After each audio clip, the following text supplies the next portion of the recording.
യഹോവയുടെ ആത്മാവ് അഭിഷക്തരെ എസ്കരനെ ചുറ്റിത്തിരിഞ്ഞ് നടത്തുമാറാക്കിയതുപോലെ കഴിഞ്ഞ നാളുകളിൽ നീ കടന്നുപോയ ഇടങ്ങളിൽ അവൻ തൊക്കും മാംസവും ഞാടിയും ഞരമ്പും വെച്ച സൈന്യമായി എഴുന്നേൽക്കുന്ന ഒരു ദൈവ പ്രവൃത്തി നിന്നിലൂടെ അത് വെളിപ്പെടുന്ന ഒരു സീസൺ ദൈവാത്മാവ് കാണിക്കുകയാണ്.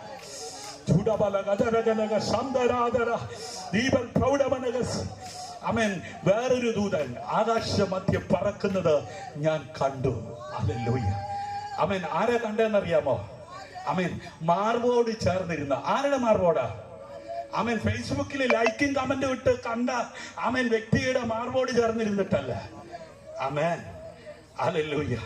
ലോകത്തിന്റെ മധ്യസ്ഥാനമായ പാലസ്തീനായിൽ ജനിച്ച കർത്താവായ യേശു ക്രിസ്തുവിന്റെ മാർബോട് ചേർന്നവൻ ഇപ്പൊ കിടക്കുന്നത് എവിടാന്നറിയാമോ? ആമേൻ. അത് ഡൊണേഷൻ ചക്രവർത്തിയാൽ നാട് കടത്തപ്പെടുന്ന പത്മോസിന്റെ ആമേൻ അത് ഏകാന്തതയിൽ കിടക്കുകയാണ്.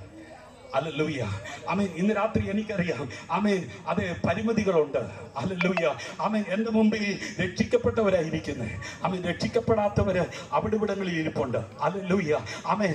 അവരറിയണമെങ്കിൽ ആമേൻ നാം ഉണരണം. പ്രൈസലോ. നാം ഉണർന്നാലേ ആമേൻ ദേശം വിടുവിക്കപ്പെടുകയുള്ളൂ. ആമേൻ. ഇങ്ങനൊരു ആലയം ഇവിടെ ആമേൻ ദൈവം പണിതതിന്റെ പുറകിൽ ദൈവത്തിന് വലിയ പദ്ധതിയുണ്ട്. ആമേൻ. നോഹ അപ്പച്ചനെ കൊണ്ട് ഒരു പെട്ടകം പണിതതിന്റെ പിന്നിൽ ദൈവത്തിന് വലിയ പദ്ധതിയുണ്ട്. ഹല്ലേലൂയ. എന്ത് ചെയ്യണം? ജനം രക്ഷപ്പെടണം. ഹല്ലേലൂയ. ഇന്ന് രാത്രി ഈ സന്ദേശം ഇവിടെ വിളിച്ചു പറയുന്നത് ആമേൻ ഈ ദേശം രക്ഷപ്പെടണം. ഈ ദേശത്തെ ജനങ്ങൾ എന്ത് ചെയ്യണം? രക്ഷപ്പെടണം. ഹല്ലേലൂയ. ആമേൻ. അതിനാണ് ഈ മീറ്റിംഗ് ഇവിടെ ക്രമീകരിച്ചിരിക്കുന്നത്. വായിച്ചാട്ട ദൈവദാസനെ. ഭൂവാസികളായ